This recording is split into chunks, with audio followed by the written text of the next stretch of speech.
सरचिटणीस बाळाराम भोईर,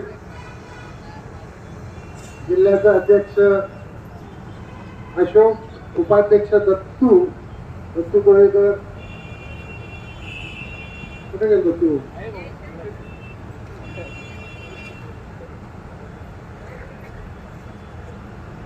सुनील लोणे, सागर देशक, महेंद्र, तानाजी. आता मी सर्वांची नावं घ्यायला गेली तर मला सुनीता, गुरुनाथ आणि संघटनेच्या सर्व भावांनो बहिणींनो, आपल्या या ठिकाणी भिवंडीचे उपविभागीय अधिकारी ज्यांना तुम्ही प्राणसाहेब म्हणता ते अमित सानपजी, वन विभागाचे एसीएफ तुषार काळभोर, अभिजित पिंगळे, दत्तात्रय मिसाळ, आपले गटविकास अधिकारी गोविंद खामकर, आरेफो शैलेश देवरे आणि ज्यांच्यावर तुमच्या सर्वांची जबाबदारी आहे. तुम्ही काही गडबड केली तर ज्यांनी लक्ष ठेवायला पाहिजे असे वरिष्ठ पोलीस निरीक्षक गायकवाड साहेब, सर्व त्यांचे सहकारी आणि बंधू भगिनी, मी तुमची क्षमा मागतो की 12व्या दिवशी मी आलो.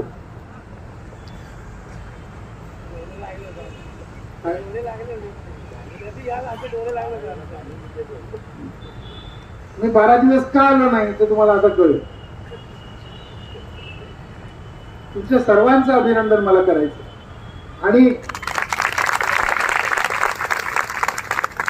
शहापूर मधून मी मगाशी नावं घेतली, त्यात शहापूरचं दशरथचं पण घेतलं नाही, प्रकाशचं पण घेतलं नाही.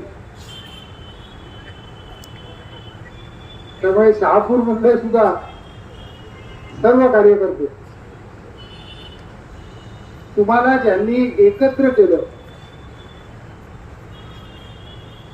जमा केलं, संघटित केलं, अशा तुमच्या गावातल्या लोकांनी उभं राहा. बरं, मी काय सांगितलं कळलं का? तुमच्या प्रत्येक गावामध्ये कुणीतरी तुम्हाला सांगितलं की चला इथे या, बरोबर आहे? ज्यांनी सांगितलं, आपल्या गावातल्या लोकांना एकत्र केलं, आपल्या गावाच्या लोकांना संघटित केलं आणि इथे आणलं, त्यांनी पटकन उभे राहा. जिथे कुठे असाल तिथे हात वर करा, म्हणजे मला कळेल. उभी राहा, मग उभी राहा म्हटलं उभी राहा पटकन आणि हात वर करा. ज्याने हात वर केला त्याने उभं राहिलं तर मी हात वर कर. तू बाकीच्या काही लोकांना जमा करायचं काम केलं, गावाच्या बाकीच्या लोकांना जमा करण्याचं काम ज्यांनी केलं, म्हणजे संघटना करण्याचं काम ज्यांनी केलं, एकत्र करण्याचं काम केलं, ते दावे भरण्याचं काम केलं, इथे येण्याचं काम केलं, त्या सर्वांनी परत एकदा हात वर करा आणि या सर्वांसाठी जोरात टाळ्या वाजवा.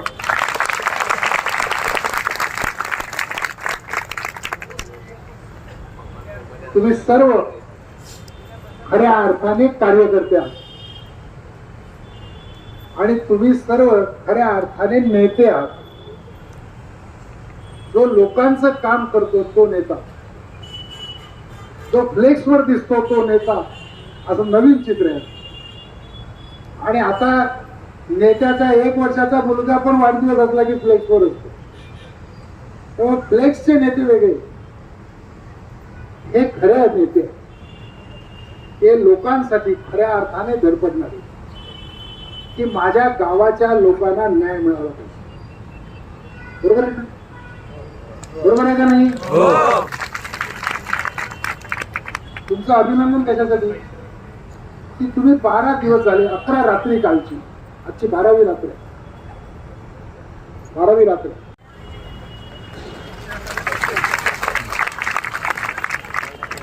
तर 12 रात्री आणि ते 13 जे होतं ते खरोखरी सर्व पितरीच्या दिवशी होतं.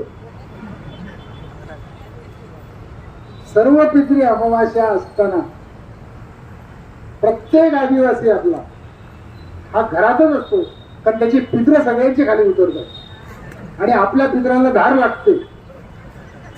त्यामुळे ती धार द्यायला आपण सगळेजण घरी असतो. बरोबर आहे का तुझं? बरोबर आहे. पण ठाणा तालुक्यातलेच नाही तर ठाणा जिल्ह्यातले लोक सुद्धा त्यांना पाठिंबा द्यायला सांगत. सर आपल्याकडे काय आहे की अनंत चतुर्दशी संपली की शुभ काम करत नाही. बरोबर आहे का तुझं? काय सुरू होतं? अनंत चतुर्दशी संपल्यावर काय सुरू होतं? काय सुरू होतं? पित्रा सुरू होतात.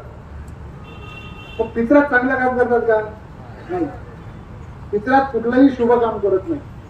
पण आपण तिथे पित्राच्या तिसऱ्या दिवशी सुरू केलं, सगळा पितृपक्ष तिकडे, पितृपंधरवडा तिकडे घालवला आणि जिंकलो आपण सर्व पित्री अमावास्येच्या दिवशी.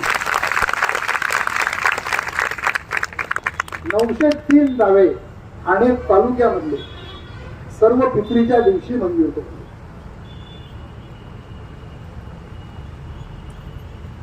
त्यांचा 12 रात्री 13 दिवसाचा रेकॉर्ड. त्यानंतर लगेच नवरात्र सुरू झाली आणि स्वातंत्र्याचं आंदोलन सुरू झालं. इथलं संपलं तिथे सुरू झालं आणि ते बरोबर दसऱ्याला संपलं. म्हणजे सगळ्या पितृपक्ष आहे ते 10 दिवस. हे फक्त ठाणेवाल्यांसाठी 12 दिवस 13 रात्री होते, पालघरवाल्यांसाठी 9 रात्री 10 दिवस होतं, माझ्यासाठी सगळेच होते. हे 12 रात्री आणि ते पण 9 रात्री.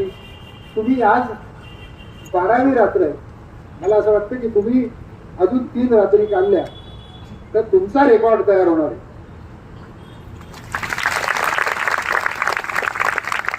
म्हणून मी तुम्हाला हे सांगायला आलो की तुम्ही चांगलं काम करताय. अजून 3 रात्री तुम्ही या ठिकाणी थांबा. तयारी आहे का तुमची? कोणाकोणाची तयारी आहे बघा. शाबास. तुम्ही 3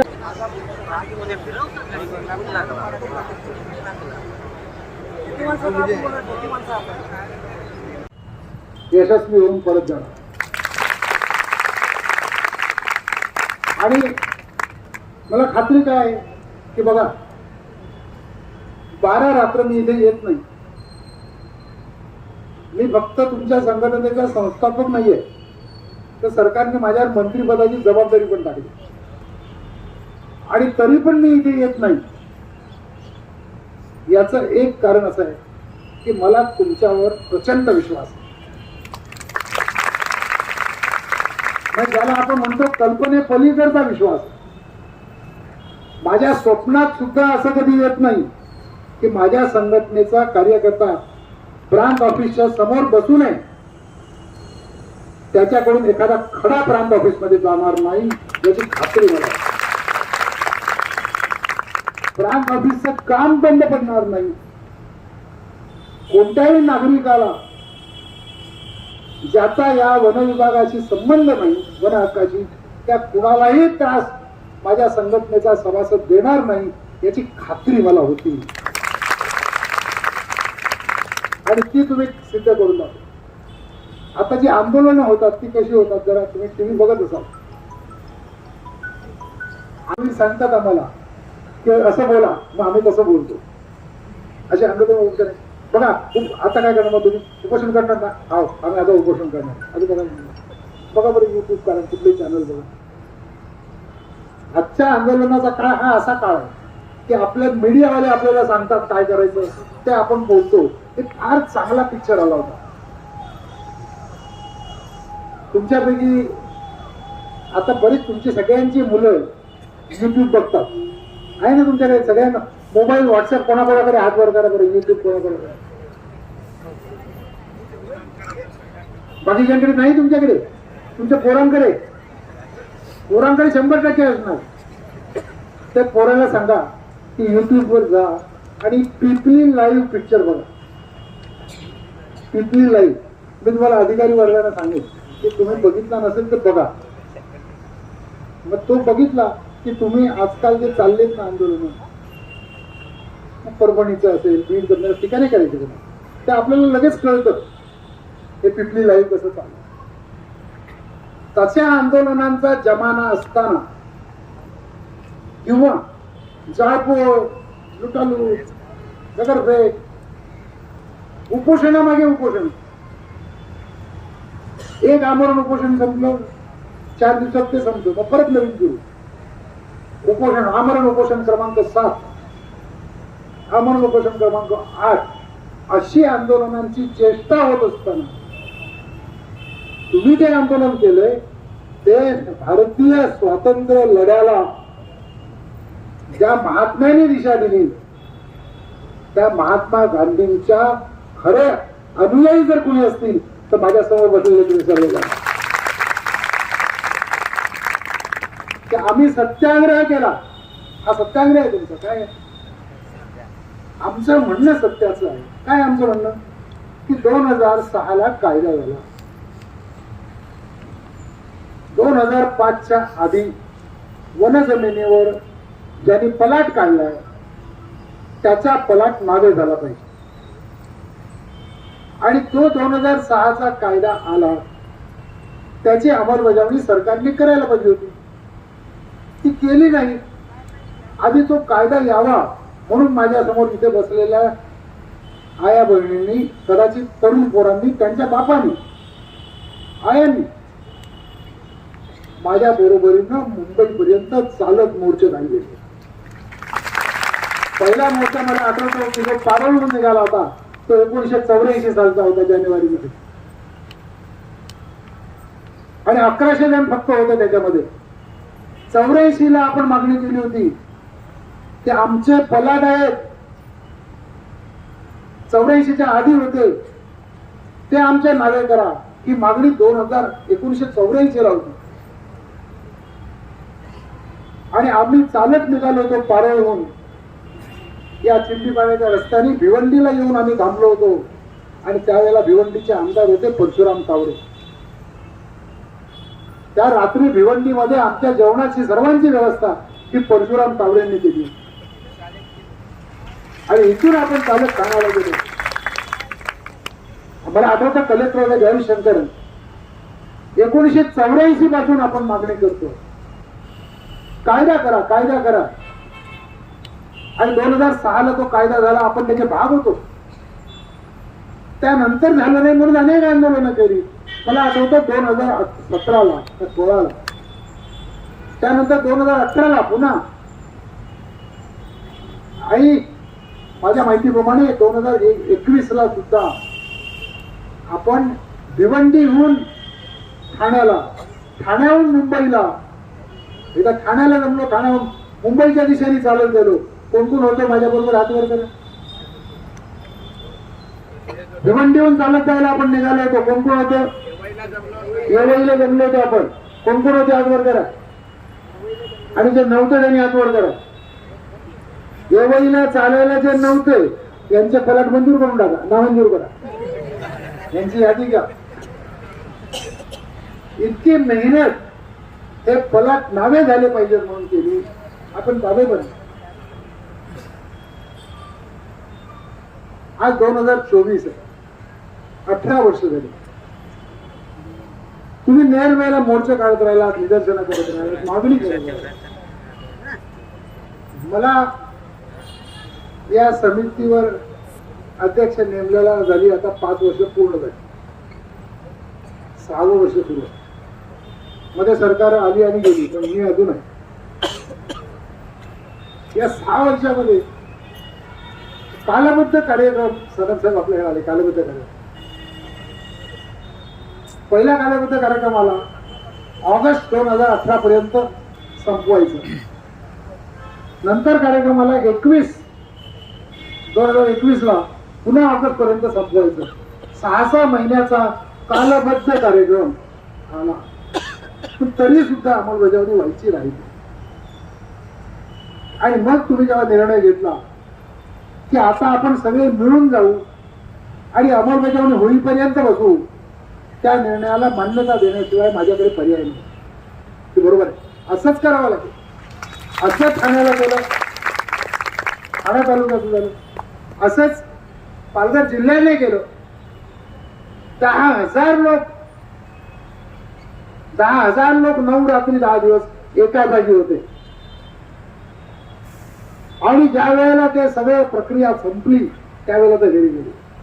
हा चिवटपणा आहे.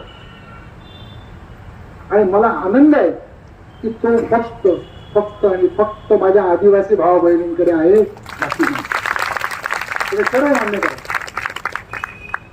की असे लोक आपल्याला दिसणार नाही की जे हक्काकरता एकत्र लढतात, चिवटपणे बसतात, पण कुणालाही त्रास देत नाही. असे लोक सापडणार नाही. उद्याच्या भारताची आशा जर कोणी असेल तर माझ्या समोर बसलेले असे लोक आहेत. तेच हा देश वाचवतील. नाहीतर देश बाकीचे आमचे लोक खड्ड्यात घालायला निघालेले आहेत. हे खड्ड्यात घालतील. जर देशाला वाचवायचं असेल तर असे सजग नागरिक पाहिजेत, ज्याला आम्ही म्हणतो आम्ही भारताचे लोक. हो, आम्ही प्रमुख आहोत. भारताच्या संविधानामध्ये आम्हाला आम्ही भारताचे लोक, आम्ही प्रमुख, आम्ही मालक आहोत देशाचे. देशाचे आज बनणारे पंतप्रधान, उद्या बनणारे मुख्यमंत्री आज असतील नसतील, पण या देशाचा नागरिक, या देशाचा मालक आहे हे तुम्ही इथे सिद्ध करून दे. मग ती मालकी आम्हाला, जो हक्क आम्हाला दिला तो हक्क मिळाला, तुम्ही मागितला. आणि मला आनंद आहे की हे जे अधिकारी आहेत ज्यांची मगाशी मी नावं घेतली, देवरे साहेबांपासून गायकवाड साहेबांपर्यंत, या सर्वांनी तुमच्या हाकेला ओ दिली. तुम्ही इथे बसलेला, मी जरी इथे आलो नाही तरी माझं जवळपास सानप साहेबांच्या बरोबर बोलणं असायचं, जवळपास रोज. म्हणून इथे काय चाललंय याची माहिती तुमच्याकडून मला जी मिळायची त्याच्याही पेक्षा त्यांच्याकडून सुद्धा मला मिळत होती. म्हणजे तुम्ही जेवढं काम करत होता तेवढं या सर्वांनी एकत्रितपणे काम केलं. वन विभागाने केलं, महसूल विभागाने केलं, ग्रामविकास विभागाने केलं, बीडीओने केलं. सर्वजण सरकार म्हणून एक होऊन कामाला लागले. असं चित्र दिसत नाही. असं चित्र दिसत नाही. याचा दुसरा अर्थ काय की जेव्हा तुम्ही येता तेव्हा सरकार एकत्र येतं. तुम्ही एकत्र आलात की सरकार एकत्र येतं. नाहीतर मग ग्रामविकास विभागाचं सरकार वेगळं, वन विभागाचं सरकार आणखी वेगळं, महसूल विभागाचं सरकार वेगळं, पोलीस विभागाचं सरकार वेगळं. आमच्या एका विभागाचा दुसऱ्या विभागाशी काही संबंध नाही. आता चित्र कसं आहे, आता आम्ही सगळे एका सरकारचे सगळे घटक, एका सरकारच्या एका अंगाचे सगळे अवयव असे मिळून ज्या वेळेला सरकार एकत्रितपणे काम करतं, ज्याला आम्ही इंग्रजीमध्ये कन्व्हर्जन्स म्हणतो, तो खरा कन्व्हर्जन्स आम्ही सांगत पुढे हा कन्व्हर्जन्स. मी 84 पासून नुसतं कन्व्हर्जन्सच्या बापा ऐकतो, पण प्रत्यक्ष कन्व्हर्जन्स मला या ठिकाणी तुमच्या रूपाने दिसला. म्हणून मला तुमचं अभिनंदन करताना ज्यांनी ज्यांनी प्रत्यक्ष काम केलं, तो तलाठी असेल, तुमचा फॉरेस्ट असेल, गार्ड असेल, तुमचा ग्रामसेवक असेल, त्या सर्वांना मनापासून धन्यवाद द्यायचे. त्यांना 2300 लोकांचं काम गेल्या 12 दिवसामध्ये झालं. 2300.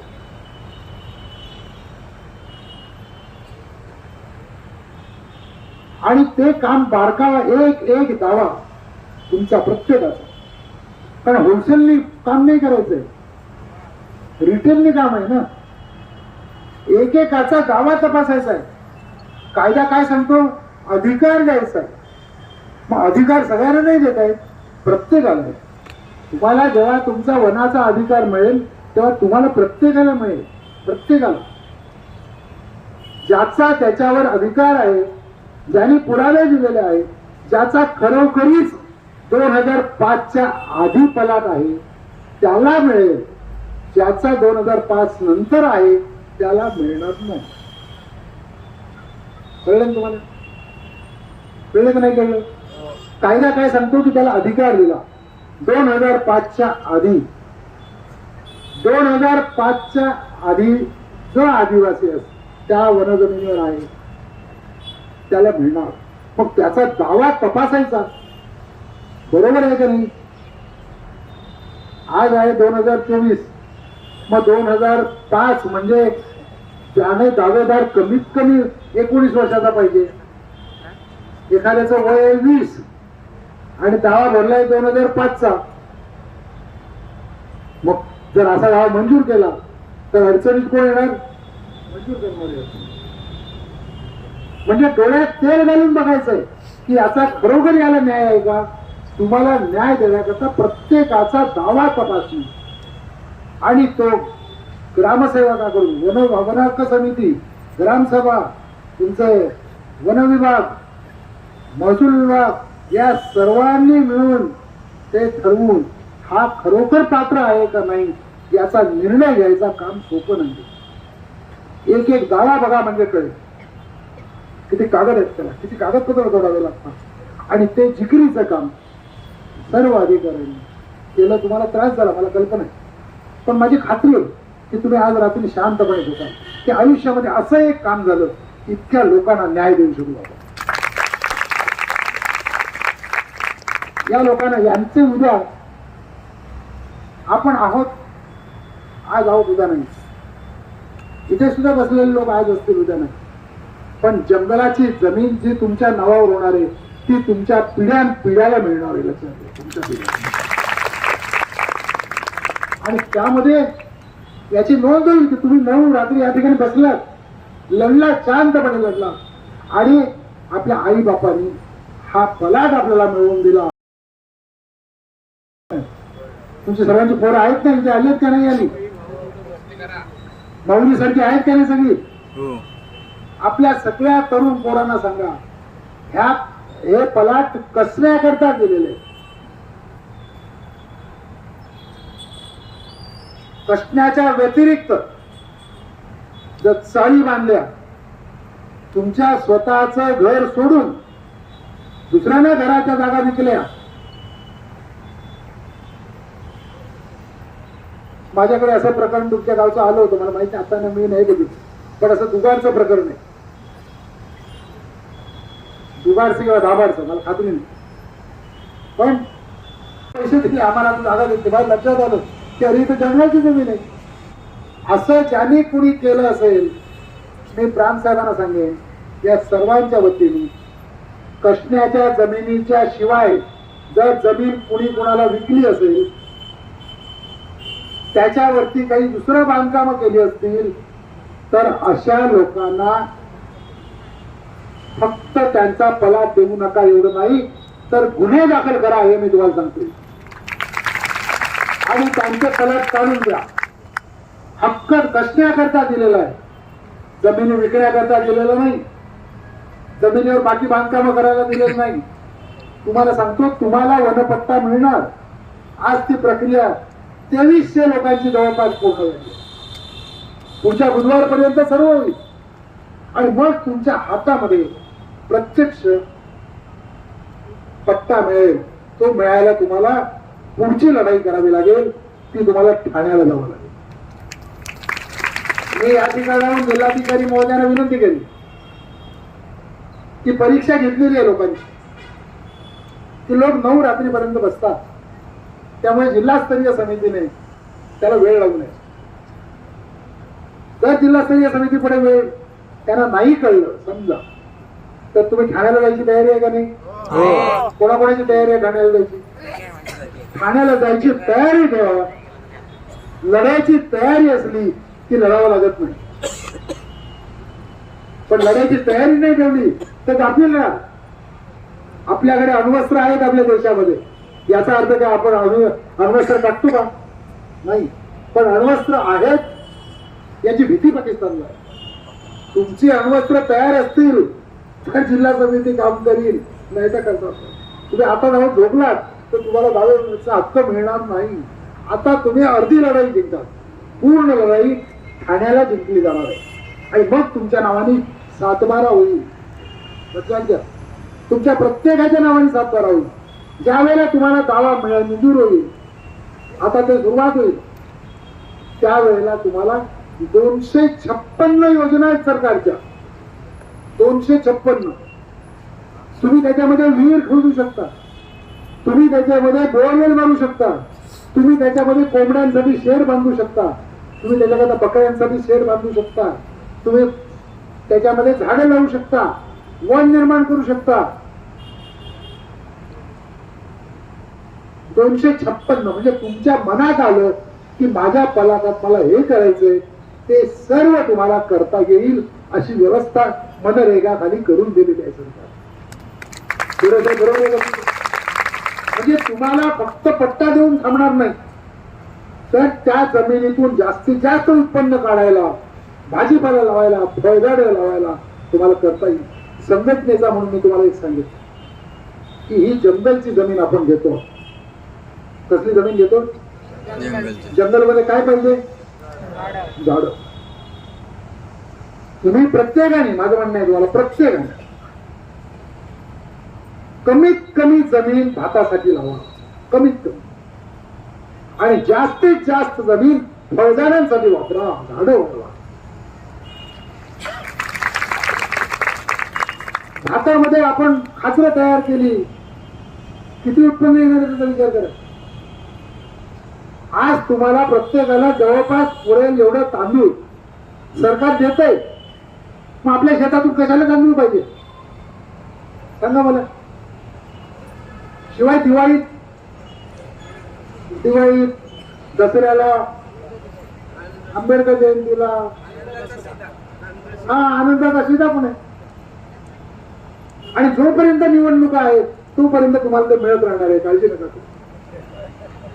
या देशातल्या निवडणुका बंद झाल्या की ते बंद होईल, पण जोपर्यंत निवडणुका आहेत तोपर्यंत माझ्या लाडक्या बहिणी राहणार, लाडके भाऊ राहणार, लाडके दादा राहणार, लाडके काका मामा सगळे राहणार. मग भात कशा करता? भाताच्या ऐवजी तुम्ही चांगली, बीडीओ साहेबांना मी सांगेन, आपल्या कृषी विभागाला सांगेन, चांगल्या दर्जाची केशर आंब्याची कलम द्या. हापूस नका द्या, केशरच द्या. आपल्या भागामध्ये केशर चांगला होतो. प्रत्येकाच्या पलाटामध्ये पाणी काढायची व्यवस्था कशी करता येईल, सर कसा खोदून देता येईल, ते पाणी आल्यानंतर ही जी फळझाड आहे त्याच्यामध्ये कमीत कमी चांगली आजूबाजूला बांबू लावता येईल. प्रत्येकाच्या पलाटामध्ये चांगल्या दर्जाचा मेस बांबू आपल्याला लावता येईल, तिथं फर्निचर करता येईल, वापरता येईल. म्हणजे एका बाजूने आपण जंगल घेतो, पण आपण जंगल तोडायची कामं पाप करू नका, जंगल वाढवायचं काम आपल्या पलाटामध्ये करा. हा संघटनेतर्फे माझा तुम्हाला आग्रह आहे की आम्हाला जंगल वाढवायचंय, बाकीचे जंगल तोडायचे पाप कर. आता सगळे लोक विकासाच्या शिवाय कोणी बोलतच नाही. गल्लीतही विकासाबद्दल बोलतात, मुंबईतही विकासाबद्दल बोलतात, दिल्लीतही विकासाबद्दल बोलतात. कुठल्याही पक्षात गेला की तो विकासाकरताच जातो, कोणाचा जातो हा प्रश्न नाही, पण तो त्याच्या विकासाचा. माझं तुम्हाला सांगणं की तुम्ही पिढीचा विचार करा. ज्यांना जास्त कळतं ते जंगल तोडायला लागले, कॉन्क्रिटीकरण करायला लागले. कुणीही विचार करायला तयार नाही की पावसाचं पडणारं पाणी जाणार आहे कुठे, आणि जर पावसाचं पाणी जमिनीत गेलं नाही तर मला प्यायला पाणी कुठून मिळणार याचा विचार करायला कोणी तयार नाही. ती मोठी माणसं आहेत, त्यांना करू दे. आपण छोटी माणसं, या पृथ्वीला कुणीतरी जगवलं पाहिजे, आणि ती जगवण्याचे काम फक्त माझा आदिवासी बांधव करू शकतो याचा माझा भरोसा. आम्हीच जंगल राखू शकतो. जंगलचा अधिकार आम्हाला मिळाला तो जंगल राखायला मिळालेला अधिकार आहे असं आम्ही समजतो, जंगल तोडायला नाही. म्हणून अजून जंगल शिल्लक असेल तेवढेच आहेत तर ते सामूहिक वन म्हणून यांच्या ताब्यात देऊन टाका. मग दुसऱ्यांनी अतिक्रमण करून जंगलाची वाट लावण्यापेक्षा म्हणजे आदिवासी बांधवांना सामूहिक वनाचा अधिकार द्या, त्या ठिकाणी सर्व मिळून झाडं लावायचं काम. कुणीतरी हे काम केलं पाहिजे की तोडण्याचं काम करणारे खूप झाले, झाडं वाढवण्याचं काम हे फक्त आपण करू शकतो, ते लोक आज आपल्या समोर बसले. तुम्ही या 8 दिवसामध्ये तुम्ही किती मोठं काम केलंय याची कदाचित आपल्याला कल्पना नाही. की ही जे पलाट आपण यांना देतो त्याच्यावरती उभी जेव्हा झाडं उभी राहतील, 5 वर्षानंतर जाणार साहेब तुम्ही कुठेही बदलून गेला तर पुन्हा जेव्हा या पलाटामध्ये आपण याल आणि झाडं लावलेली दिसाल तेव्हा तुम्हाला समाधान वाटेल की हो आपण जी मेहनत केली आणि यांना जो अधिकार दिला त्याचं सोनं या लोकांनी केलेलं आहे. म्हणून माझी तुम्हाला सांगणं की यांनी इतकं जे मेहनत केलेली आहे आणि मी पाहिल्या डोळ्याने, मी रोज पाहत होतो, आज खात्री करून घे तुमच्यापैकी जवळपास 1100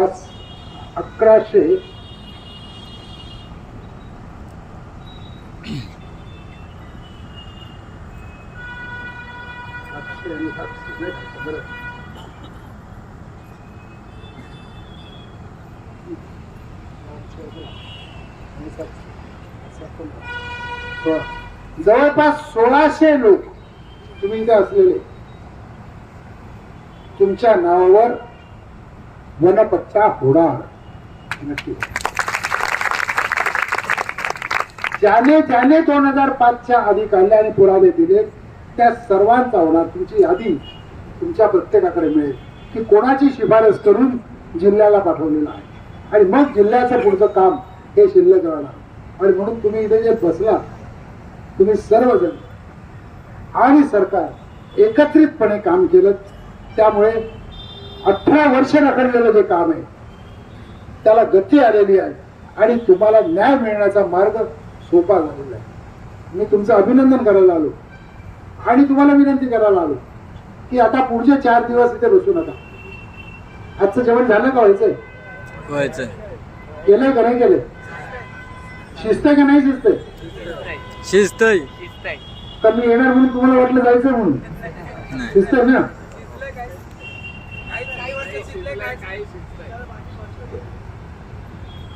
आज तुम्ही या ठिकाणी थांबायला हरकत नाही, घरी जायला हरकत नाही.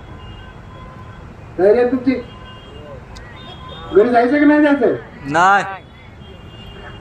थांबायचंय? हो. किती दिवस थांबायचंय? महिनाभर. महिनाभर?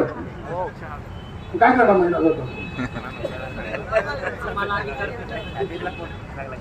तुम्ही आज जिंकलेला आहात सांगायला मी तुम्हाला की तुम्ही 9 दिवस थांबून सरकारला गती दिली, सरकारला एकत्र काम करायला तुम्ही मदत केली आणि सर्वजण एकत्र आले. तुमच्या दाव्यांचं काम पूर्ण झालेलं आहे आणि ते आता जिल्हा स्तरापर्यंत जाईल. ताबडतोबीनं आपल्याला जिल्हा स्तरावर गेल्यानंतर जिंदाबाद जिंदाबाद जिंदाबाद जिंदाबाद पुढचं काम काय आहे ते जिल्हा स्तरावर गेल्यानंतर जिल्हा स्तराची समिती असते. लक्षात घ्या, हा न्यायाचा प्रश्न आहे. दावे म्हणतात त्याला, योजना नाही आहे. योजना मंजूर नाही करत, दावा मंजूर करत.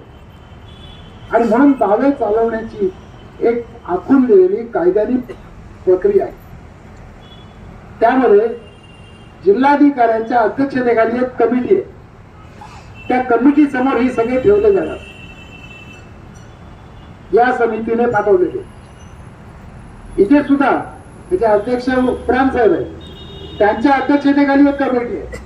त्या कमिटीने पाठवले की जिल्ह्याची कमिटी त्याच्यावरती विचार करते आणि मंजूर किंवा नामंजूर हे जिल्हा स्तरावर कळतो. पण यांनी मान्य करून पाठवले की जिल्हा स्तरावर अमान्य होत नाही. यांनी अमान्य करून पाठवले तर जिल्हा स्तरावरून परत यांच्याकडे येऊ शकतो. पण यांनी मान्य केले तर मग जिल्हा लेवलवर जिल्हा पातळीवर ते अमान्य होत नाही, ते मान्य होतात. कारण यांनी छाननी करून पाठवलेले आहे. त्यामुळे तुम्हाला सर्वांना जिल्हा स्तराकडून जिल्हा कमिटीकडून ते हक्क मिळतील, ते लवकरात लवकर मिळतील. आपण अशी अपेक्षा करू की त्याला कमीत कमी 1 महिना तर जावं, कारण ती समितीची मीटिंग आहे. त्या समितीच्या मीटिंगमध्ये एवढे दावे ठेवायचे, ते एका मीटिंगमध्ये झाले तर ठीक आहे, नाही तर कदाचित 2 मीटिंग घ्यावे लागतील. म्हणजे आपण 2 महिने सुद्धा देऊ. म्हणजे आजचा महिना आहे फेब्रुवारी, मार्च आणि एप्रिल 15च्या आत तुमच्या हातामध्ये वनपट्टे येतील आणि मग सातबाऱ्याची प्रक्रिया सुरू होईल. म्हणजे तुमची आजची लढाई ही तुम्ही खूप जवळ आणलेली आहे, टप्पा जवळ आणलेला आहे, विजयाच्या जवळ आणलेला आहात. पण लढाई संपली आहे का? लढाई संपली आहे का? मग आता काय करतो आपण? उरून घ्यायचं. 2 महिने उरून घ्या. उरून घेताना काय करता? पहिल्यांदा विड्या प्यायचे. आवडी करून थकला का बांधावर पाटील जरी असला तरी थोडा वेळ उर्माला पाटील पण सांगायचा उरून घे. आता तुम्ही 2 महिने उरून घ्या, 2 महिने थांबा आणि लढायची तयारी ठेवा. आणि एप्रिल महिन्यामध्ये ठाण्याला जायची तयारी ठेवा. तुम्ही जिंकल्याशिवाय राहणार नाही, तुमच्या हातात पट्टा मिळाल्याशिवाय राहणार नाही. पुन्हा एकदा तुम्हाला सर्वांना, सर्व पदाधिकाऱ्यांना, राज्याच्या, जिल्ह्याच्या, तालुक्याच्या, झोनच्या, गावच्या, तुम्हा सर्व गाव कमिटी प्रमुखांना मनापासून धन्यवाद देतो. खूप चांगलं काम केलं. असंच करा तर लढाव आपल्याला प्रत्यक्षामध्ये फक्त मिळेल. मी सांगतो गमतीनं तुम्हाला, हा दिसणारा प्लॉट आहे, न दिसणारा अन्याय खूप मोठा आहे. त्याची लढाई करायची. अजून या देशामधली विषमता वाढायला लागलेली आहे. जिल्हा परिषदेत जाणारी आमच्या शाळेतली पोरं आमची आणि खाजगी शिकणारी पोरं यांची कुठे स्पर्धा होणार आहे? देशाच्या राज्यघटनेमध्ये सांगितलं समान संधी. कुठे आहे समान संधी? इतकी विषमता निर्माण करत चाललेले आहेत. रोज रोज नवी विषमता निर्माण करत आहेत. याच्या विरोधी गरिबांनी उठलं पाहिजे. कोणताही राजकीय पक्ष उठणार नाही. गरिबांच्या संघटनेला जागा उठवावा लागेल आणि तो जर नाही उठवला तर तुमचं जगणं मुश्किल होऊन जाणार आहे. एवढं लक्षात ठेवा. हे जगणं मुश्किल व्हायला नको असेल तर आपल्या संघटनेसारखी संघटना, शिक्षणाचा प्रश्न असेल, आरोग्याचा प्रश्न असेल, काय अवस्था आहे आरोग्याची, काय इंदिरा गांधीची परिस्थिती आहे, काय प्राथमिक आरोग्य केंद्र आहेत आमची, जिल्हा परिषद शाळांची परिस्थिती काय, आश्रम शाळांची परिस्थिती काय, एक ना अनेक प्रश्न आहेत. याच्याकडे आम्ही अजून बघत नाही. म्हणून आता वनपट्ट्यावरची लढाई तुम्ही थांबवा, ही जिंकूया आपण. आता ही जी लढाई आहे जी दिसत नाही पण सर्वांच्यावर अन्याय करणारे जे निर्णय आहेत सरकारचे, त्याच्या विरोधामध्ये उभं राहिलं पाहिजे. मी सरकारचा जबाबदार समितीचा अध्यक्ष म्हणतो. हे केल्याशिवाय तुम्हाला न्याय मिळणार नाही. तुम्ही तुमच्याकरता विचार करायला बसलेलं नाही. एवढं लक्षात ठेवा. तुम्ही मागाल त्यावेळेला मिळेल, मागितलं नाही तर मिळणार नाही. आणि या पद्धतीने मागावं लागेल. एक मोर्चा काढायचा सकाळी आणि संध्याकाळी घरी, असं आता करायचं नाही. जे मागतात ते विचार करा. देण्यासारखं आहे का ते विचार करा. ते पूर्ण मागितली प्रक्रिया केली का त्याचा विचार करा. त्याचा पाठपुरावा करा. आणि पाठपुरावा केल्यानंतर सुद्धा होत नसेल तर घेतल्याशिवाय जायचं नाही. म्हणजे घेतल्याशिवाय जायचं नाही. असं केलं तर तुम्हाला मिळेल, नाहीतर मिळणार नाही. एवढं लक्षात ठेवा. तुम्ही सर्वजण खूप चांगले सभासद आहात, खूप चांगले लोक आहात. तुमच्या मुलांना चांगलं शिकवा. मुलांना व्यसनाच्या आधारे लावू नका. आपली पिढी व्यसनामध्ये गेली, फक्त दारूमध्ये गेली. त्याच्यापासून आपल्या पोरांना लांब ठेवा आणि आयुष्य तुमचं चांगलं करा, सुखी व्हा. एवढंच सांगतो. जिंदाबाद.